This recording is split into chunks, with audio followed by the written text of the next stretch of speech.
At exactly 7:45 on a cold Monday morning, a man wearing a faded blue maintenance uniform pushed a mop bucket through the marble lobby of Hawthorne Industries in downtown Chicago. Most employees never looked at him. Some walked around him. Others walked through the wet floor without apologizing. His name tag read Daniel Brooks. To everyone inside the building, he was the new janitor hired through an outside contractor. That was the story. It just wasn't the truth. Daniel quietly smiled as another executive hurried past while talking loudly on his phone. "These maintenance guys are everywhere," the executive complained. "Can't they clean after business hours?" Daniel simply continued mopping. He had spent years learning that people revealed their true character when they believed someone beneath them couldn't change their future. 3 weeks earlier, Daniel had returned to the United States after spending almost a decade helping struggling manufacturing companies recover from bankruptcy. His grandfather, Richard Brooks, had built Hawthorne Industries from a small family business into one of America's largest privately owned engineering companies.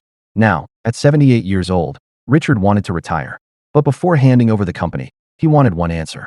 "Do our people still matter?" he asked his grandson. Daniel didn't answer immediately. Instead, he made a request. "I don't want an executive office." Richard looked surprised. "What do you want?" Daniel smiled. "I want a uniform." That single decision confused almost everyone on the board. Why would the future owner work as a janitor? Daniel's answer was simple. People never hide who they really are from someone they think is invisible. And so, on the first Monday of October, Daniel became invisible. His expensive watches stayed locked in a drawer. His tailored suits remained untouched. Every morning he arrived before sunrise, changed into his maintenance uniform, and spent the day cleaning offices, repairing lights, and collecting trash. Nobody questioned him. Nobody recognized him. And nobody imagined that the quiet man pushing a mop cart would soon become chairman of the entire company. During his first week, Daniel learned more than most executives had discovered in 5 years.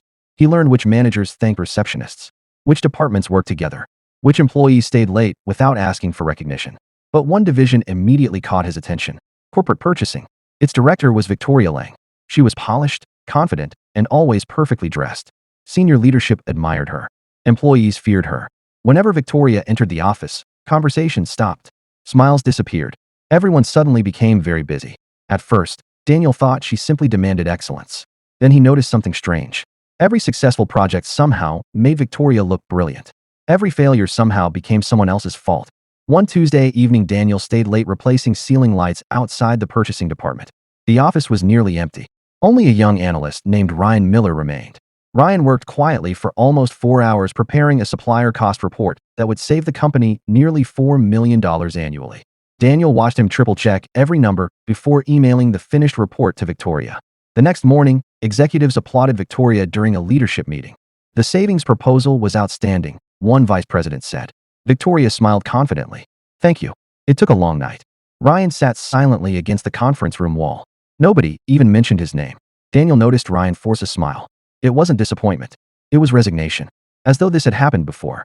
Later that afternoon, Daniel emptied the recycling bins outside Victoria's office. Her door wasn't completely closed. Inside, Victoria laughed with her assistant. "He'll get over it," she said. "As long as he keeps doing the work. Why would I change anything?" Her assistant hesitated. "What if he tells HR?" Victoria laughed again. "HR reports come to my friend first." Daniel quietly continued changing the trash bag. Neither woman realized he had heard every word. Over the next 2 weeks, Daniel observed the same pattern again and again. Ideas disappeared. Credit changed names. Hardworking employees received average performance reviews. Managers who played politics received promotions. The system wasn't broken. It had been designed that way. One employee stood out more than anyone else: Emily Carter. She had worked for Hawthorne Industries for almost 6 years. Everyone respected her. Everyone except Victoria. Emily never argued, never complained, never took credit that wasn't hers. Perhaps that was exactly why Victoria viewed her as a threat. Then came the quarterly supplier presentation. Emily spent nearly a month building a detailed strategy that would reduce delivery delays across North America. The presentation was scheduled for Friday morning. On Thursday evening, Victoria asked Emily to email the complete file so she could review the formatting. Emily trusted her manager. She sent everything. Friday morning arrived. Daniel happened to be cleaning windows outside the executive conference room. Inside, Victoria confidently presented every slide, every chart, every recommendation, as if she had created them herself. Emily sat quietly at the far end of the table. Not once did Victoria acknowledge her contribution. The executives stood and applauded. One board member even congratulated Victoria for her outstanding vision. Daniel looked through the glass and watched Emily lower her eyes. She wasn't angry. She looked defeated. That expression stayed with him all day. By the following Monday, something even worse happened. An anonymous complaint accused Emily of leaking confidential supplier information. Security immediately suspended her access card. HR called her into a private meeting. 40 minutes later, Emily walked through the lobby carrying a cardboard box. She stopped when she saw Daniel polishing the front desk. "I don't understand," she whispered. "I gave this company 6 years." Daniel looked at the box in her hands. Inside were 2 framed family photos, a coffee mug, and a small notebook. He quietly asked one question. "Did you leak anything?" Emily looked directly into his eyes. "No." There wasn't even a second of hesitation. Daniel nodded. "I believe you." Emily smiled sadly. "Thank you." Then she walked out of the building. Victoria watched from the second-floor balcony. She turned to another manager and smirked. Problem solved. She had no idea. The maintenance closet where Daniel stored his mop bucket also contained a secure laptop connected directly to the chairman's private investigation team. Every security recording, every deleted email, every building access log, every login attempt had been copied automatically for the past 3 weeks. That evening, after every employee had gone home, Daniel removed his blue maintenance gloves, placed them neatly inside his cart, and walked toward an elevator that required a hidden security code. The doors opened. The elevator traveled past every public floor, straight to the executive level. When the doors opened again, 6 board members were already waiting. So was Richard Brooks. The old man smiled proudly. "Well," Daniel slowly placed a thick investigation file onto the conference table. "I've seen enough," he said calmly.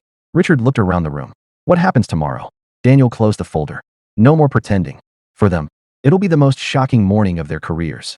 None of the people celebrating inside corporate purchasing knew that by sunrise, the invisible janitor would walk into the building through the front doors, not pushing a mop cart, but leading the company they believed they controlled. The next morning, Hawthorne Industries felt different. No one could explain why. Rumors spread through every department that the chairman had called an emergency company-wide meeting. Managers whispered in hallways. Employees refreshed their emails, hoping for answers. Victoria Lang wasn't worried. She walked through the purchasing department with her usual confidence. "It's probably another restructuring announcement," she said with a smile. "Just keep working." At exactly 10 a.m., every employee gathered in the main auditorium. More than 600 people filled the room. Victoria sat in the front row with the senior managers. A large screen behind the stage displayed only one sentence: company-wide leadership address. A moment later, Chairman Richard Brooks stepped onto the stage. The room fell silent. Richard looked across the audience before speaking. "For 45 years," he began, "I believe that a company isn't measured by how its people treat one another." He paused. 3 weeks ago, I asked someone I trust to quietly learn the truth about this company." Confused whispers spread through the audience. Richard smiled. "I'd like to invite him onto the stage." The side door opened. Everyone turned. Instead of an executive, Daniel Brooks walked in wearing the same blue maintenance uniform he had worn every day. Employees stared in disbelief. Someone laughed nervously. Victoria frowned. Richard placed a hand on Daniel's shoulder. "This is my grandson, and effective today, the new chairman of Hawthorne Industries." The auditorium became completely silent. Victoria's face turned pale. Ryan looked frozen. Emily, watching the live stream from home after her termination, covered her mouth in shock. Daniel stepped to the microphone. "My name is Daniel Brooks. I didn't come here to test your job performance. I came here to test our culture." He looked across the audience. "For 3 weeks, I cleaned your offices. I repaired your lights.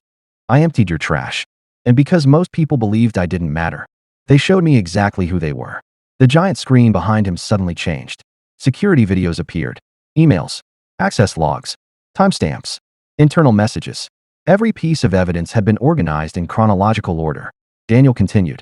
"This investigation found repeated theft of employee achievements. It found manipulated performance reviews. It found retaliation against employees who spoke up. It also found false accusations used to remove innocent people." Victoria slowly stood. "This is ridiculous," she shouted. "Those records are being taken out of context." Daniel calmly nodded. "I expected you to say that." He looked toward the side of the stage. "Please come in." 2 members of the company's legal team entered. Behind them walked the director of cybersecurity. The director spoke clearly. "Our forensic investigation confirmed that confidential files were never leaked by Emily Carter." Another slide appeared. The false evidence originated from a computer assigned to Victoria Lang. The room gasped. Victoria looked around desperately. "Someone hacked my account." Daniel pressed a small remote. Another email appeared on the screen. It showed Victoria instructing her assistant to transfer confidential files before reporting Emily. The email had been permanently deleted, but company backups had recovered it. Victoria's shoulders dropped. She knew it was over. Daniel looked at the audience. This wasn't one mistake. It was a pattern. He pressed the remote again. Ryan's reports. Emily's presentations. Performance reviews. Promotion recommendations. Dozens of documents prove that employees had spent years creating work that someone else claimed as their own. Some people in the audience quietly wiped away tears. For the first time, they felt seen. Daniel took a deep breath. Effective immediately. Victoria Lang's employment is terminated. For managers who knowingly participated in this misconduct are also terminated. Their access has already been disabled. Security officers quietly approached the former managers. None of them resisted. The audience watched in complete silence as they left the auditorium carrying small cardboard boxes. Daniel waited until the doors closed. Then he spoke again. Today isn't about revenge. It's about responsibility. If leadership destroys trust, the company eventually destroys itself. He turned toward the HR director. Beginning today, every promotion denied during the past 5 years will be independently reviewed. Every employee complaint will be reinvestigated. Every performance evaluation connected to this misconduct will be audited. No exceptions. The room erupted into applause. Not because people enjoyed watching others lose their jobs, but because they finally believed fairness was possible. Later that afternoon, Daniel made one more stop. He drove to Emily Carter's house. When she opened the door, she looked confused. "Mr. Brooks," Daniel smiled. "I owe you an apology." He handed her a folder. Inside was an official letter. Her termination had been canceled. She would receive full back pay, restored benefits, and an offer to return as Director of Strategic Procurement. Emily stared at the letter. I don't know what to say." Daniel smiled. "You already said enough. You told the truth."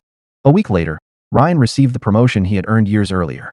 Several overlooked employees were finally recognized for projects they had actually completed. The purchasing department was rebuilt under entirely new leadership. Daniel refused to move into the oversized chairman's office. Instead, he chose a smaller office overlooking the employee parking lot. When asked why, he smiled. "From this window, I can see people arriving every morning. And I never want to forget who this company exists for." Months later, an employee noticed something unusual. Mounted inside a simple wooden frame on Daniel's office wall was an old blue maintenance name tag. It still read, "Daniel Brooks, Facilities." A visitor once asked why he kept it. Daniel looked at the badge for a moment before answering. "That badge reminds me that respect should never depend on someone's job title. Because the easiest person to ignore might be the one quietly deciding the future." And from that day forward, Hawthorne Industries became known for something more valuable than record profits. It became known as a place where people earned respect, not through power, but through character.